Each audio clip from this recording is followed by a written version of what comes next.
Welcome to Stuff You Missed in History Class from HowStuffWorks.com.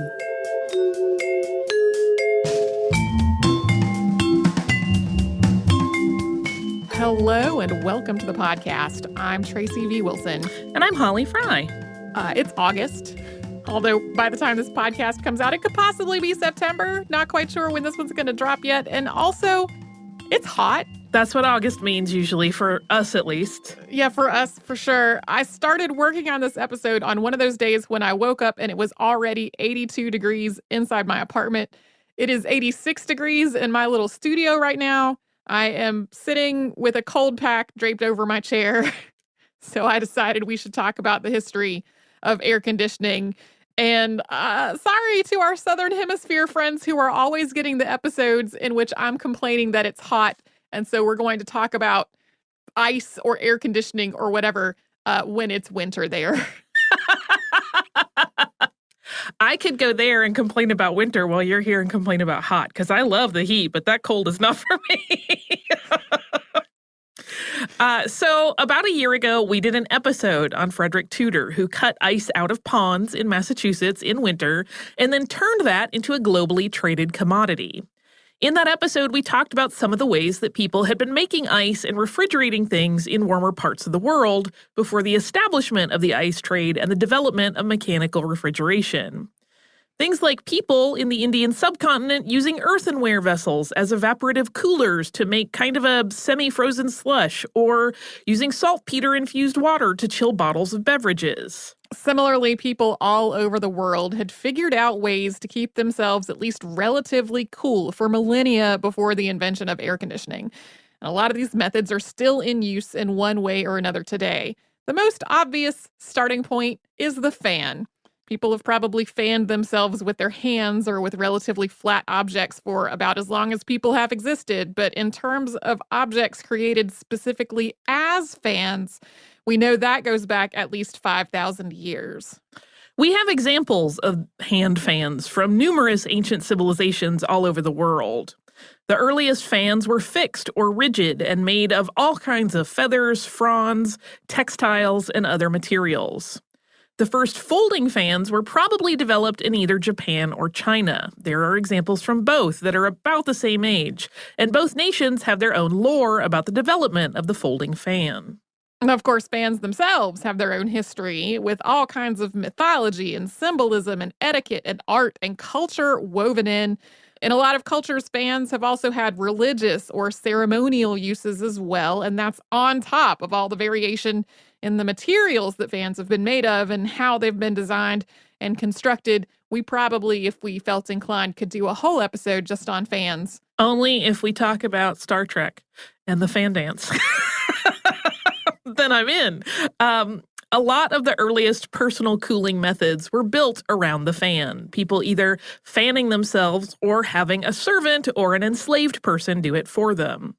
In places that were both hot and dry, people used fans to force air through dampened screens or mats, which would both humidify the air and cool the air as water evaporated. In places where it was hot and damp, people were more likely to use fans to move air over ice, although that still made the room even more humid, and depending on where that ice came from, it might also make the room smell like gross pond water. After President James Garfield was shot in 1881, his doctors used a variation on this fan and ice method to try to keep him cool, and that used almost 500 pounds of ice per day.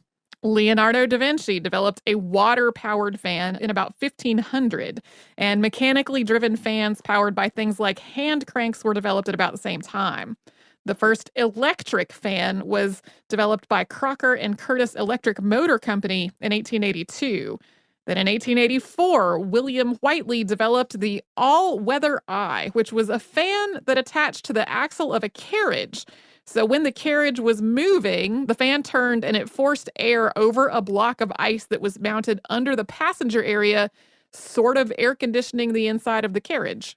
That's pretty ingenious. There are also all kinds of architectural features all over the world intended to keep people cooler. Before industrialization and the creation of air conditioning, most people lived in buildings that were adapted to where they lived. They used local materials and building techniques which were suited to the needs of the climate and the landscape. The whole idea is summed up as vernacular architecture. Vernacular architecture is absolutely full of ways to deal with heat and humidity, and there are so many that we cannot possibly name them all, just like we cannot possibly name every variation on the fan. But here are some examples. People on coasts oriented their homes to catch the sea breeze through the windows. Porches gave people an outdoor, semi-sheltered place to go when the house got too hot. And sleeping porches had bunks or hammocks already there for when it was just too hot to possibly go to sleep in the house. Thick walls, high ceilings, and large windows have insulated buildings while also allowing air circulation. Shady courtyards and fountains have offered respite from the heat. And in places where it's hot in the day and cool at night, thick walls made from mud or adobe absorb heat during the day to keep the inside cooler and then release it at night to keep the inside warmer. Then, of course, there's just planting trees to shade the buildings from the sun. In the southeastern United States, one common design was the dog trot house. This was a house with two halves separated by a roofed breezeway in between, which usually also connected a front and back porch. Usually the kitchen was on one side of the dog trot while the sleeping area was on the other, so you weren't heating up your bedroom while you were cooking your food. Dog trot houses were often built up on bricks or stones rather than resting on a foundation or the ground, and that allowed air to circulate under the house as well. And sometimes these are also called possum trot houses, and the same basic design is still used in some places today. My sister-in-law lives in a house just like this. Yeah, there are historic ones that still stand and newly built houses that are still following that same basic design. I remember when I was in college, there was one at the botanical gardens next door to the campus where we like to go sit around and read. Step wells are a way of dealing with the heat in very arid countries, especially on the Indian subcontinent. This is a pool of water, very, very deep underground, which people would reach down an incredibly long spiral or zigzag staircase. These pools had to be that deep underground because that's how far down you had to go to get to the water table. They were used as a water source, but then also having such a deep, dark underground shaft gave people a place to retreat out of the heat. Sometimes step wells were designed to serve as very large gathering places with intricate stairways and terraces, basically lots of places for people to go down there and chill out. A lot of these step wells fell into disuse as human activity lowered the water table, either gradually filling with trash or being taken over by animals. The British Empire also destroyed a lot of them under the idea that they were unsanitary. And this was kind of ironic since it was extremely fashionable for British people to complain about how miserable the heat was in colonial India. Today, though, some step wells are being restored and reopened as water sources, and the same principle has been used to design modern buildings that require less energy to cool. Wind catchers were common in Persian architecture starting thousands of years ago, and a lot of them are still standing and still working today. This is essentially a windowed tower that's built to take advantage of the prevailing winds. So exactly how the tower is designed, how many windows it has, and which direction it faces depends on where it's being built. When the wind blows through a wind catcher, it draws hot air up out of the house. Sometimes there's also a reservoir of water or a very deep well inside the house. So as the hot air moves out, moist, cooler air is pulled up from below. A similar design was also part of ancient Egyptian architecture. So vernacular architecture is just full of things like this. And people living in hot places have also adapted their behavior, like the siesta during the hottest part of the day. But as areas have adopted air conditioning, these traditional elements have tended to disappear as people instead design buildings that are going to be mechanically cooled. And we're going to start talking about that in some detail after we first pause for a little sponsor break.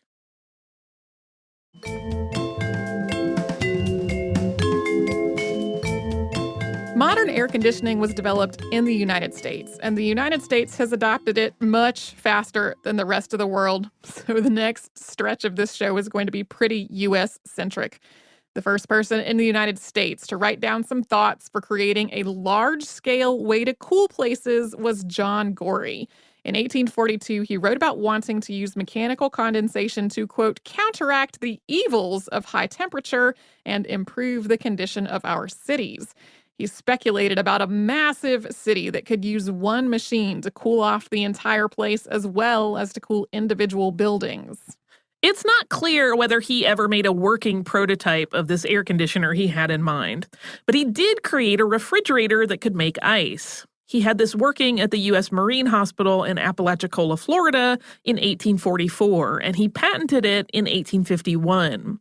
That ice was put to use in conjunction with fans to try to keep patients with malaria and yellow fever cool. By 1880, people were using fans and ice together to try to cool buildings on a much larger scale. That year, New York's Madison Square Theater was using 4 tons of ice per day to try to cool the theater in the summer.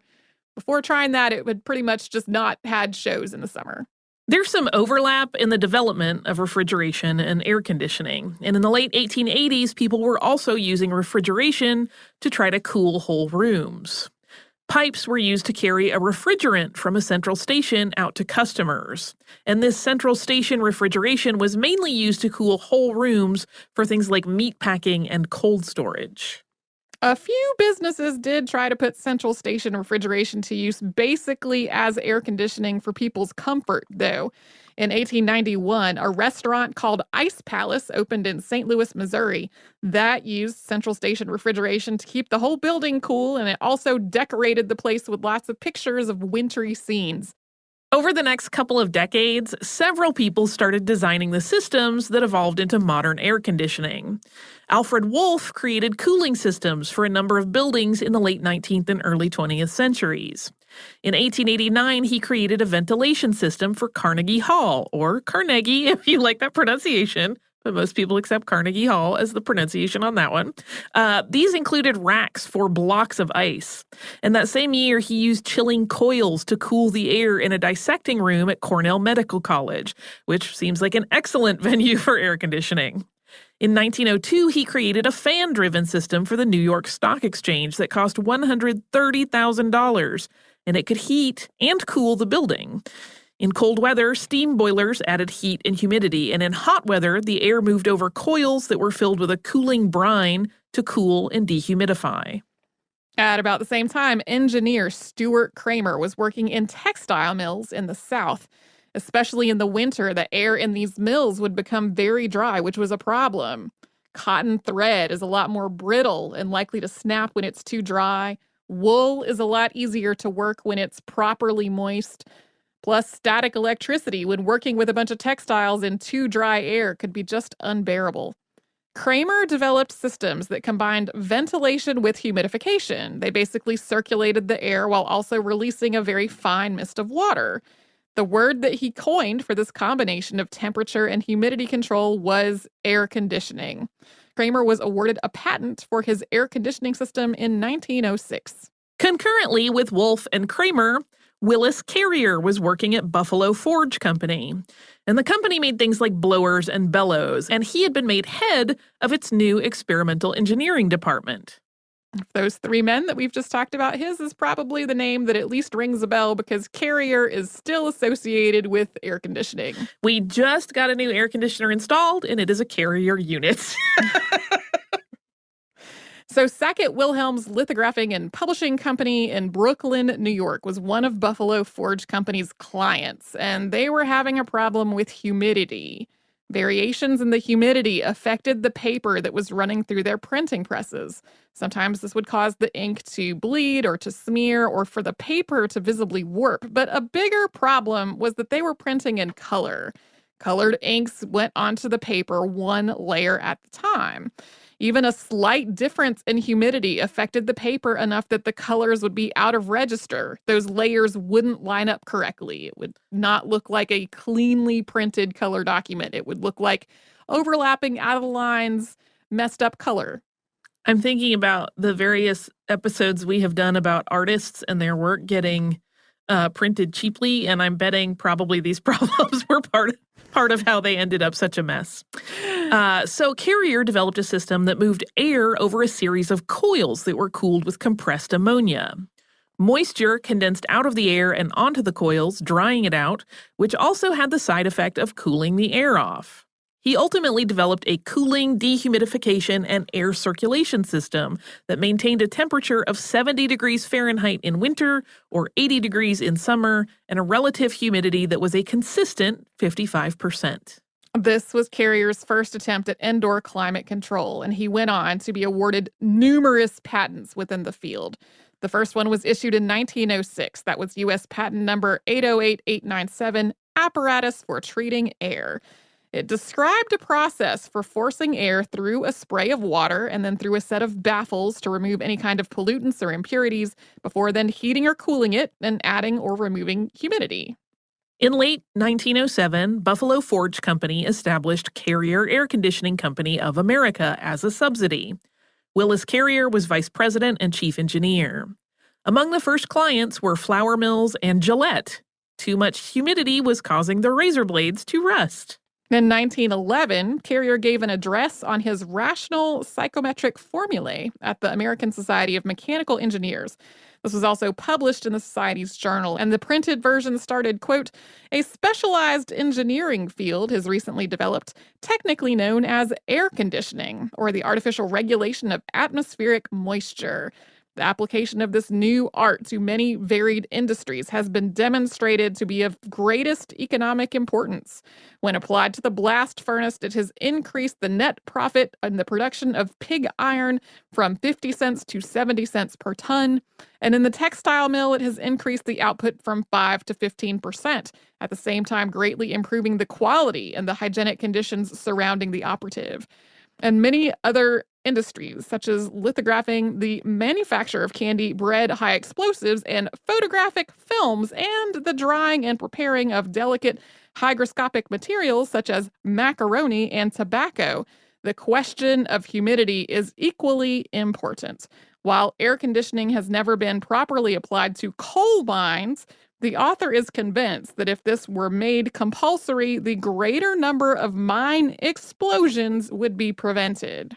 The paper goes on to detail all kinds of formulas about temperature, humidity, and dew point, how they're interrelated, how they can be adjusted, and what the effect of those adjustments would be.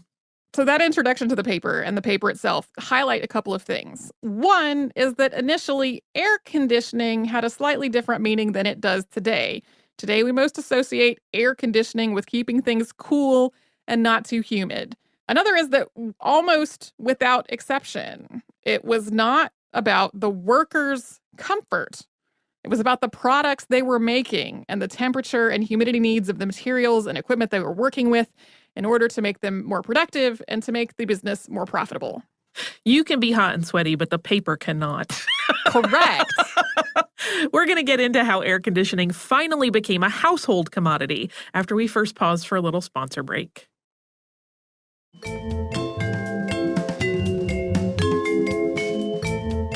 In the early 1900s, the general public didn't get to experience much air conditioning in the United States unless it was something that was being employed at their work to make their work more profitable.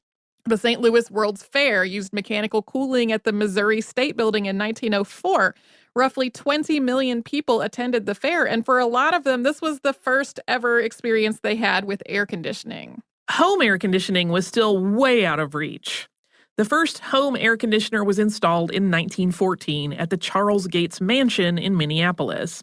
And it's not clear whether or not that air conditioner was ever actually used because no one was living in the mansion at the time. That same year, Buffalo Forge Company decided to pull out of the air conditioning business. Willis Carrier and some of his colleagues founded Carrier Engineering Corporation the following year, with Carrier as its president. Still, at this point, air conditioning was mainly focused on industry, not comfort. And the availability of air conditioning meant that factories were being opened in places where the climate had not been very conducive to it before that. Industrial systems did sometimes have a side effect of making things more comfortable for workers, though. For example, the use of air conditioning in tobacco processing kept the tobacco leaves at the right humidity level, but it also really cut down on the amount of dust that the workers were subjected to. There were also, of course, other cases where it was the opposite, where this new air conditioning system would make it feel to employees like it was cold and damp and they would want to open the windows. And if they opened the windows, that would ruin the entire point of having had this air conditioning in the first place. It was in the 1920s that people started experiencing air conditioning that was specifically installed to make them more comfortable while also still being all about profitability, because this was at movie theaters. There had been theater cooling systems that combined ice blocks and fans before this, but they often weren't all that effective. They might wind up with some parts of the theater being cold and damp, while others were hot and damp. Carrier Engineering Corporation installed the first modern air conditioning system at a movie theater at Metropolitan Theater in Los Angeles in 1922. And this was the start of 3 huge trends. Number 1, air-conditioned movie theaters. Number 2, movie theaters heavily advertising their air conditioning. And number 3, big movies coming out in the summer when everybody would be going to the movies to get out of the heat. By the start of World War II, most of the movie theaters in the southern United States had air conditioning. And the U.S. isn't the only place where movie theaters were the first public buildings to be air-conditioned. The first public building to be air-conditioned in Hong Kong was King Cinema. That happened in 1931. After movie theaters, the next public buildings to be air-conditioned in the United States were mostly large department stores, especially in the South. Smaller stores followed, and then came office buildings, with the first air-conditioned offices often being banks. The United States government started air conditioning some of its buildings in the late 1920s. The House of Representatives chamber was air conditioned in 1928, and then the Senate in 1929, and then the White House and Executive Building in 1930. The Supreme Court was air conditioned in 1931. There had been some debate about whether these systems should be installed.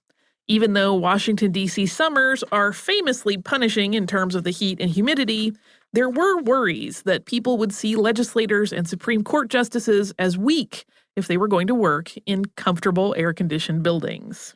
Over these same years, Carrier and other engineers were continuing to refine air conditioning technology.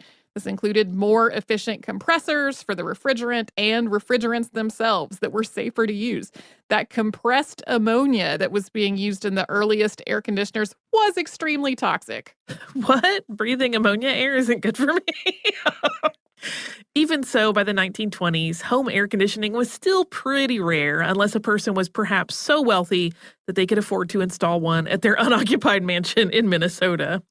But that started to change as corporations started to develop more compact and affordable models. Frigidaire debuted a room cooler in 1929. And in 1931, H.H. Schultz and J.Q. Sherman launched an early version of the window air conditioner that was too expensive to actually be workable. The Thorn room air conditioner came out in 1932, and most of today's window air conditioners still look a lot like it. Yeah, the window air conditioning technology has not changed all that much since this happened. Hotels had started installing air conditioning not long after movie theaters did, but at first it was only in the lobbies and the public spaces. The first hotel with air-conditioned guest rooms was the Detroit Statler in 1934. Even though window air conditioners were starting to become a lot more affordable, the Great Depression took a toll on the whole industry. One exception was in the American Southwest, which was also struck by the Dust Bowl at about the same time. People who could find the money to do so installed air conditioners to try to keep the relentless dust out of their homes. In 1939, the Carrier Company went to the New York World's Fair with its Igloo of Tomorrow, which both demonstrated and educated people about air conditioning.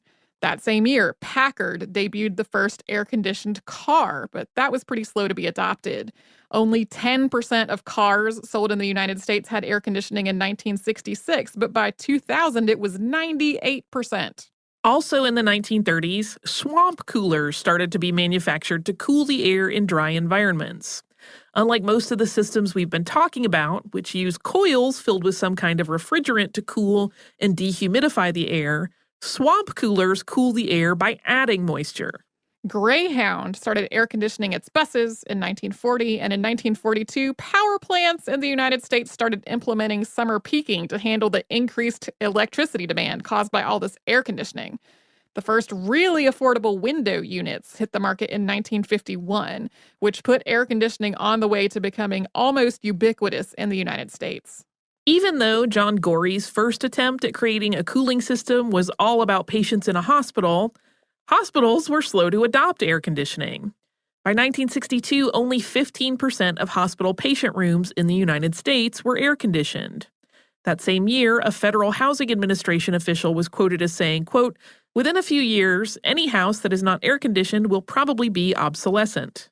I couldn't find data about public schools, but just as a side note, I was in public school in North Carolina from 1980 to 1993.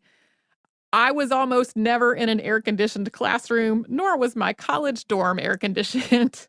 I'm a few years ahead of you, but by that point, I was in Florida and everything was air-conditioned, so. Yeah.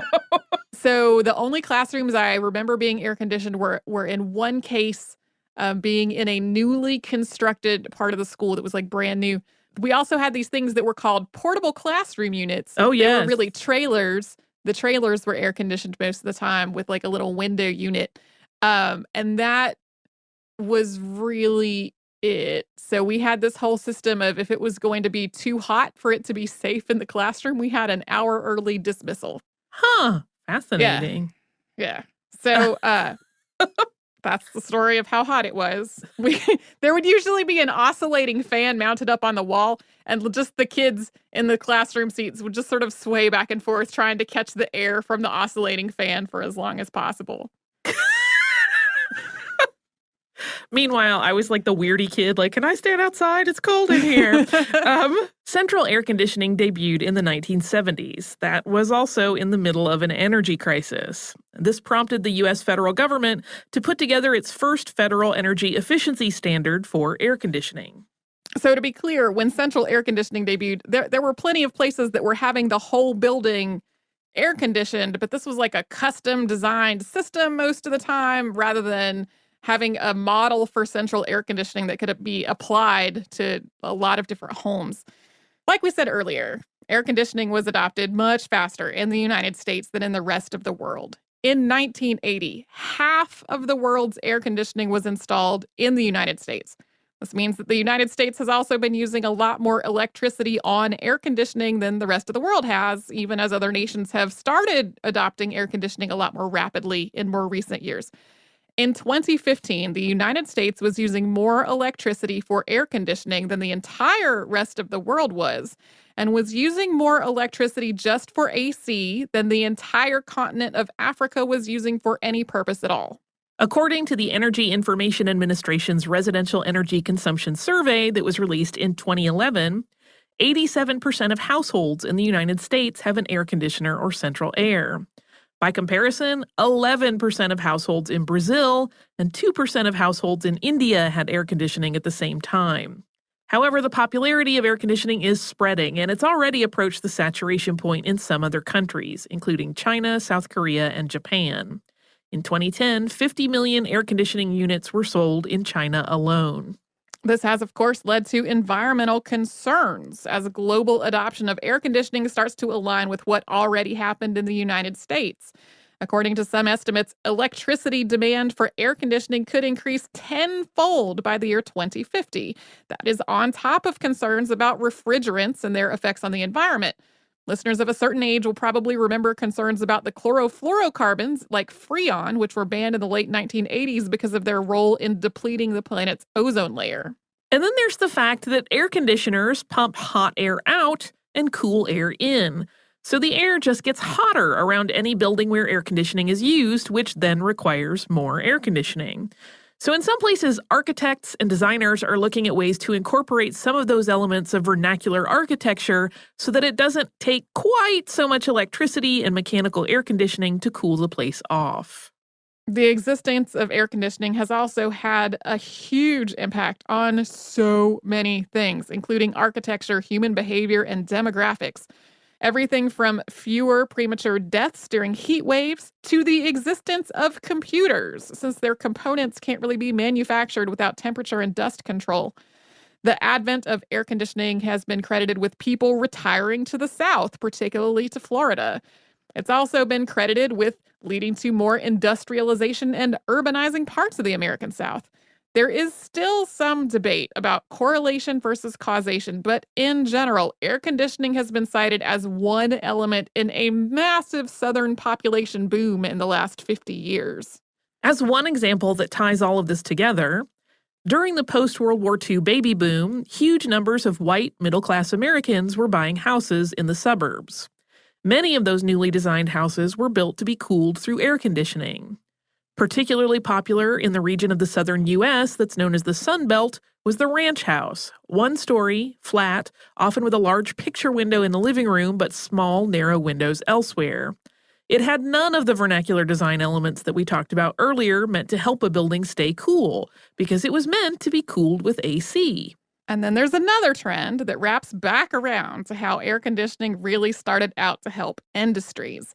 According to research by economist William Nordhaus, around the world, as a general trend, the hotter the average temperature, the less productive people are. In the past, this trend has been used to prop up racist stereotypes about people from the hottest parts of the world. But really, there's just a lot of data that being hot makes it harder to be productive. Just as one example, this summer that we're recording this podcast, the Harvard T.H. Chan School of Public Health published a study about how students who lived in non-air-conditioned buildings in Boston performed more poorly on cognitive tests than their peers who had air conditioning. So at least in theory, air conditioning or some method of cooling makes countries with a really hot climate more productive than they could be without it. So it's still about productivity and profitability as much as it's about people's comfort. The two are kind of inseparable, really. Yep. Which is part of how it all works. Do you have icy cold listener mail?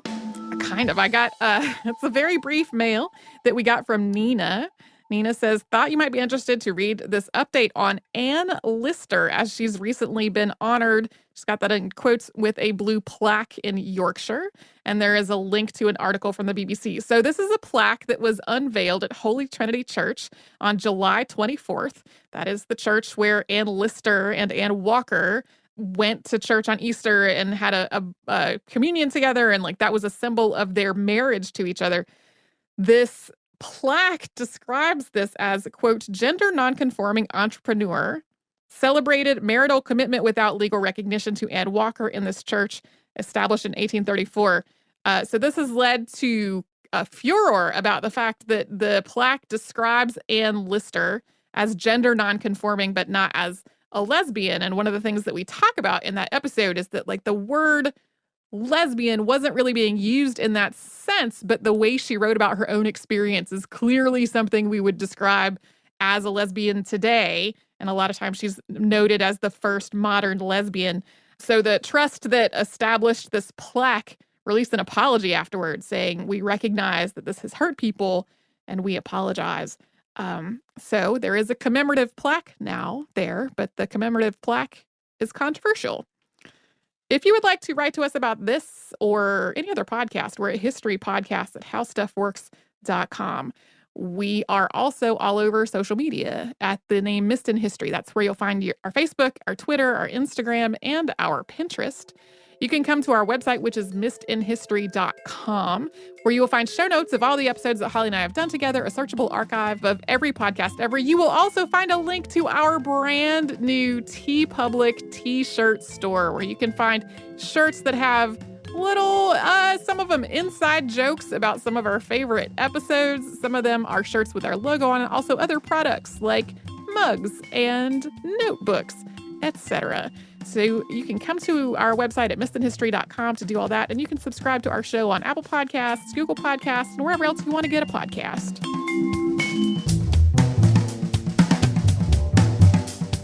For more on this and thousands of other topics, visit howstuffworks.com.